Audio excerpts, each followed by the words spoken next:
bufetazo. Resulta que unos días antes de las elecciones, el secretario de Educación Pública, como todos sabemos, Emilio Chafet, dijo que se suspendían las evaluaciones educativas, o sea que la médula, el meollo de la reforma educativa, pues quedaba suspendido. Quedaba suspendido sin dar ninguna explicación. Y apenas el día 8, o sea, el día siguiente de las elecciones, cuando vieron que su susto no era para tanto, creyeron que la cosa se les iba a poner peor, que les iba a ir más mal en las votaciones, o que iba a estar más caliente el ambiente el día 7 de junio. El caso es que suspendieron, y el día 8 sale el señor Chafet con la explicación ranchera, totalmente anodina, de que la suspensión, de que no hay tal suspensión, de que habían dicho que se suspendía porque no tenían las computadoras, no tenían los lugares suficientes para hacer la evaluación, y que pues por una táctica política, que decía él que por discreción y por tratar con cuidado las cosas. Entonces, ahora ya sabiendo cómo les fue en las elecciones, ya resuelto desde su perspectiva el panorama, dicen, pues las evaluaciones fíjense que sí van. Entonces quedaron muy mal por todos lados, porque resulta que a los mexicanos nuestro gobierno nos puede decir mediante un comunicado sin mayor argumentación, tal parte de una ley se suspende, y a los otros días decirnos, fíjense que no hay tal suspensión y que el asunto va. Durante estos días, los juniors de Mexicanos Primero, o sea, los hijos de ideólogos del empresariado y de empresarios que heredaron todo, que son los que insisten en que los maestros deben hacer méritos para obtener sus plazas, ellos que simplemente lo heredaron todo. Bueno, pues acudieron al poder judicial, y les otorgaron un amparo para que se suspendiera la suspensión de la Secretaría de Educación Pública. No sabemos si fue por razones de eso o porque ya lo tenían planeado. El caso es que Chafet salió a decir que ya consiguieron las computadoras, que ya no hay problema y que puede entrar el proceso de evaluación. Lo que no midieron o no están midiendo ellos es que la indignación de los maestros de educación básica en el país pues se incrementó. Porque primero todos creímos que se trataba de un triunfo de la CENTE, un triunfo del movimiento, que el gobierno pues había tenido que ceder. Pero ante las burlas que le hicieron de que si se había puesto de rodillas frente a la CENTE y eso, ahora dicen, pues no, fíjense que vamos a hacer la evaluación y se friega el que no sea evaluado o el que no pase la evaluación. Entonces, la sensación de traición y la indignación por parte de los profesores en el país pues se incrementa exponencialmente. El día de hoy, de hecho, todavía hasta hace unos minutos, la Coordinadora Nacional de Trabajadores de la Educación estaba realizando una movilización, habían realizado una ya en la mañana, y continúan en paro, y pues obviamente van a continuar con las protestas. Lo más grave para todos, insisto, los mexicanos, es que nuestro gobierno es capaz de salir unos días antes de un proceso electoral a decir se suspende una ley, y luego unos días después fíjense que la ley continúa. Eso es algo que creo que no se ve en otro lado. Bueno, por otro lado, y aunque muy relacionado con esto, tenemos el asunto de que la Coordinadora Nacional de Trabajadores de la Educación, los padres de los jóvenes desaparecidos de la Normal Rural de Ayotzinapa, y otras fuerzas estuvieron promoviendo semanas antes, un par de meses antes de las elecciones, la realización de un boicot a las elecciones. Aquí habíamos comentado anteriormente que entendemos por boicot pues hacer propaganda, campaña en contra de determinada empresa o determinado proceso, con la idea de que se suspenda o no tenga buenos resultados. Ese fue en principio el acuerdo de la CENTE. Sin embargo, en la práctica, en los hechos, el proceso se fue convirtiendo más bien en una especie de sabotaje. Esto es, impedir de manera ya física a toda costa que se realizara el proceso. Fueron tomados algunas oficinas del INE, se quemó parte de la papelería, y el día 5 y el día 6 de junio, o sea, un par de días antes de las elecciones, el gobierno federal mandó cantidades extraordinarias de soldados y de policía federal a Chiapas, a Oaxaca, a Guerrero y a Michoacán. Una movilización armada que no hemos visto en contra del narcotráfico, que no hemos visto en contra de ningún evento en nuestro país, la hicieron en contra de ciudadanos que estaban protestando por lo de la ley educativa, por la aparición de los desaparecidos y en contra de la ley del proceso electoral. Entonces, la respuesta del gobierno es esta movilización desmedida, desmesurada, exagerada, en la que fueron a recuperar las instalaciones del INE, pero sobre todo a amedrentar a la población para que se metiera en sus casas y no estuviera participando en estas acciones que, digo, ya habían evolucionado más bien hacia el sabotaje. Durante el proceso electoral estuvieron festinando en los medios de comunicación que eran pocas las casillas que habían sido bloqueadas o que se había impedido su instalación, aunque en la mayor parte, una gran parte de las casillas no se abrieron a la hora adecuada por problemas de coordinación interna y que no les sabían cómo hacerlo. Pero tanto en Chiapas como en Oaxaca, sobre todo, y en parte en Guerrero, pues hubo muchas casillas que no se pudieron abrir. No tantas como para anular una elección o afectar profundamente el proceso electoral, pero que sí demuestran la inconformidad y el enojo de un sector importante de nuestro país. Sin embargo, los medios de comunicación comerciales declararon que esto había sido un fracaso, que el boicot, así le siguieron llamando ellos, ya no, algunos sí le llamaron sabotaje, pero la mayoría lo dejó en boicot, había sido un fracaso, no habían logrado cubrir la capacidad, la totalidad del país, ni la totalidad de las casillas de un estado o de una región determinada, lo cual en principio además no era el propósito, y sabía la propia gente, sabían las organizaciones sociales que no iban a tener la capacidad de cerrar o de impedir la instalación de todas las casillas. Sin embargo, se tenía que hacer el intento y la protesta porque este asunto está muy mal. Ya hemos argumentado acerca de por qué dicen muchos compañeros, muchas organizaciones, que no debe de haber los procesos electorales en estas condiciones en las que se realizó. Sin embargo, podemos decir que fue un éxito parcial porque sí se logró desarrollar una fuerza en algunas comunidades, en algunas ciudades, sobre todo en el estado de Oaxaca.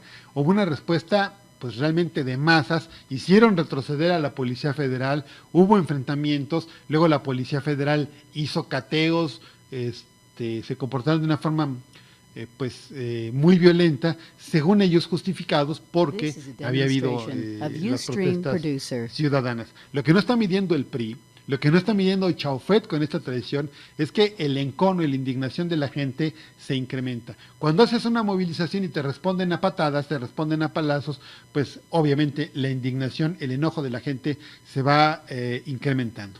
Y esto no fue más que un ensayo de lo que se podría intentar o de lo que podría pasar para el 2018. Ellos irresponsablemente solo están pensando en tener una mayoría en la Cámara de Diputados, de lo que vamos a comentar al rato, y no se fijan en que siguen acumulando enconos y enojos en su contra. Por otro lado, yo quisiera comentar que la gente debe tener pues más cuidado. Tradicionalmente la gente toma acuerdos generales y luego algunas fuerzas de dentro de la misma gente o que apoyan a la gente medio forzan el sentido de los acuerdos para impulsar sus orientaciones, sus líneas políticas. Creo que la transformación del boicot en sabotaje fue precisamente esto. Algunos sectores trataron de radicalizar el discurso, las propuestas, hablar de cosas contundentes, de impedir a toda costa el proceso electoral, y la mayoría de los militantes de la gente, o sea, las masas magisteriales, de una manera un poco irresponsable o descuidada, dejaron que eso corriera. Las asambleas se radicalizaron un poco y se llegó a estas propuestas. Y a la hora de ejecutarlas, pues obviamente no todos los maestros se involucran. Aunque decía yo que en algunas regiones, en algunas ciudades, así fue. Sin embargo, no fue tan generalizado, tan amplio como pudo haber sido, porque aquí hubo un problema de vanguardismo. Un sector radicaliza al conjunto, trata de radicalizar al conjunto, pero no logra convencerlos a todos. Entonces un sector importante se retrae o al menos se queda pasivo observando qué sucede, y solamente un sector relativamente pequeño es el que participa directamente en las acciones. Y esto tiende a dividir por un lado y por otro lado a aislar a las organizaciones.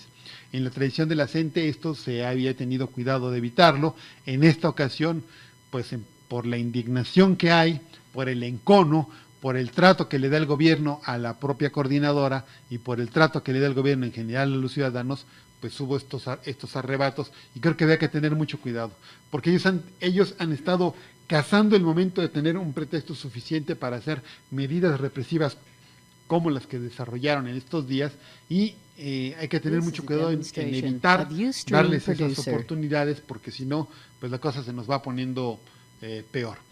Entonces tenemos como que un resultado combinado, se radicalizaron más de lo que era conveniente para efectos del conjunto de la gente, no del efecto que tiene el hecho de que se sepa en el extranjero y en el país que en ciertas regiones se está haciendo sabotaje a las elecciones. Se hizo un primer ensayo, de aquí seguramente se han aprendido muchas cosas, pero hay que tener cuidado con esos destellos, en esos arrebatos vanguardistas desde mi punto de vista. Ahora les vamos a mostrar un video de un candidato independiente que tiene mucho que ver con esto de la educación que estamos comentando y de los profesores que han sido protagonistas.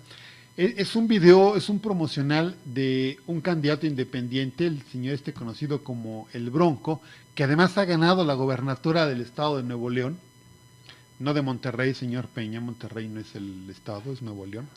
Ha ganado la gobernatura por una campaña muy audaz, por una campaña bien construida, porque hicieron mucho trabajo. Se dice, y es lo más probable, que hay importantes empresarios detrás de ellos, detrás de la campaña de él, pero el hecho de que se haya salido del PRI y estuviera haciendo campaña como independiente le permitió hacer propuestas como las que vamos a ver ahorita en el video. Corre, videotape. Hay candidatos que se la pasan diciendo, vamos a invertir más en la educación, más dinero, ¿para qué? Lo que debemos de hacer es regresarle la dignidad al maestro y su liderazgo social, que ganen bien y que trabajen bien. ¿Cómo es posible que un nuevo maestro gane alrededor de 6,000 pesos al mes? ¿Ustedes creen que con ese dinero tiene oportunidad de dar una vida digna a sus hijos y concentrarse en su chamba para dar una educación de calidad? Fíjense, cómo el mismo gobierno sabotea y humilla al maestro en Nuevo León. Hay 14,000 maestros a los que la administración de Rodrigo Medina solo les da contratos por 3 meses. Claro, para no generar antigüedad y no tengan derecho a ninguna prestación. Eso es corrupción y deshonestidad. Por ejemplo, ¿por qué no invertimos los 1,000 millones de pesos al año que el gobierno del estado se gasta en publicidad para que le aplaudan al gobernador y usamos ese dinero en subirle el sueldo a los maestros? ¿O qué tal si le damos transporte público gratuito a todos los estudiantes? Si nos atrevemos a pensar diferente, podremos hacer muchas cosas diferentes. Con tu voto, sacaremos a los corruptos del gobierno y a todos los diputados levantaderos del bipartidismo. Échame la mano, dame tu confianza y tu voto. Seré un gobernador independiente y daltónico, sin preferencia de colores. Porque si la raza paga, la raza manda. Pues vean ustedes cómo este señor pone el dedo en la llaga y hace un gran contraste. Mientras el gobierno federal manda a las Fuerzas Armadas como si fueran invasores, como si fueran enemigos de la nación, ciudadanos y profesores, este cuate, desde su perspectiva como candidato independiente, dice, los maestros no pueden ganar tampoco, tienen que ganar más, tienen que tener mejores condiciones de trabajo para que lo hagan bien. Vamos a dejar de gastar en publicidad y vamos a gastar realmente en darles mejores salarios a los maestros y que no estén con contratitos pequeños. Eso va en contra de toda la política del gobierno federal.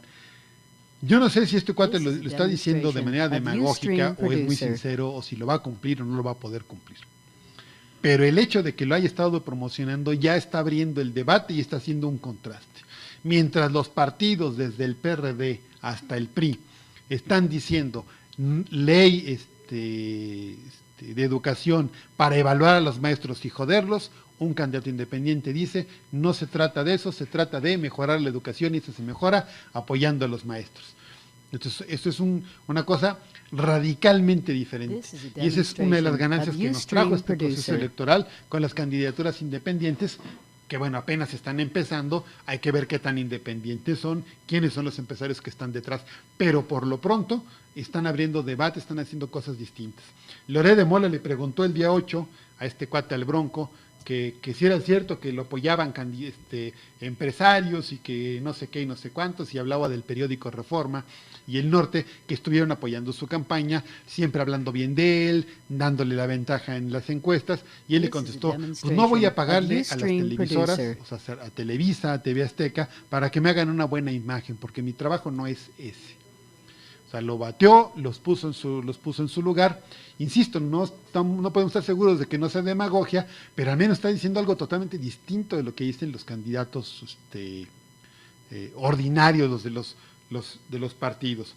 No es el único independiente que ganó, es el que ganó lo más grande. También el hijo de Maquio, un ex candidato a la presidencia del PAN, también ganó una diputación allá en Sinaloa, me parece, y en Guadalajara también un muchacho del que vamos a hablar dentro de un par de minutos ganó una elección. Vamos a mostrarles una primera imagen de un evento curiosísimo de que ganó en Morelos, la que está en rojo. Ganó la presidencia municipal de Cuernavaca, Cuauhtémoc Blanco. O sea, como si no nos hubieran pasado ya suficientes cosas en nuestro país. A los ciudadanos de Morelos les da por hacer alcalde este cuate. Esta imagen la quise traer porque está muy buena.